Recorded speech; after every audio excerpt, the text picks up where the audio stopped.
We have talked about Bach's instrumental music, but to talk about his choral music, I've come to a church. And not just any church.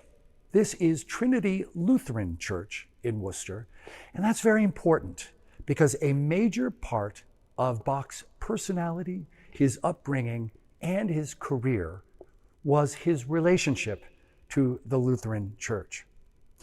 And in order to understand his choral output, it's important to understand an aspect of the Lutheran Church service, particularly in the city of Leipzig, where he worked for the last 27 years of his life. In each of those Sunday services, there was at the heart of the service a piece called a cantata, which comes from the Italian to sing. These cantatas were 25 minutes long, though there are some much longer ones. And Bach, in one period of his life, after he moved to Leipzig, composed, copied out, rehearsed, and presented one cantata each Sunday. It is thought that he may have written as many as 300 in all, but there are only about 200 cantatas surviving. So because they're 20 to 25 minutes in our concerts, we will present 3 cantatas for each concert. I should say these pieces are particularly dear to my heart because when I lived in Sydney, Australia, I formed a choir and orchestra that performed all of the choral cantatas. And I'm so excited to revisit some of these works here in Worcester. So remember what I said. There were 5 instrumental concerts, 7 choral concerts a year.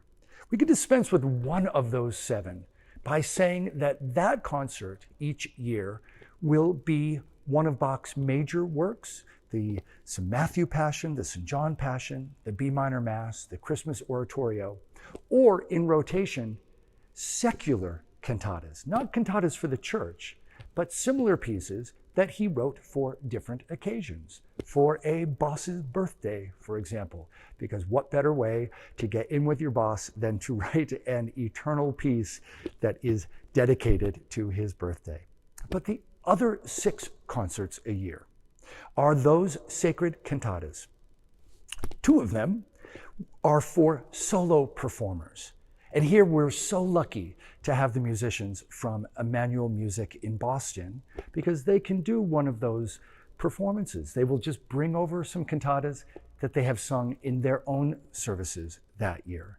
And then for the other solo cantata concert, we have so many wonderful soloists from the area who we will be able to focus on. And accompanying them will be either the Worcester Chamber Music Society or other wonderful musicians, instrumentalists from the area. Now, what about those other 4 sacred choral cantata concerts? This is where the Worcester Bach Collective comes in. This is where we are so lucky to have such wonderful choirs in the area. Choirs from our terrific colleges. Worcester is a college town, after all.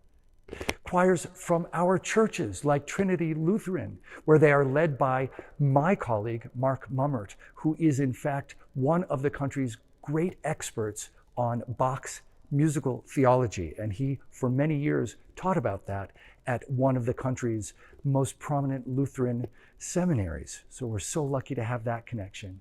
And then the many community choirs in town, not just the Worcester Chorus, but our colleague ensembles as well.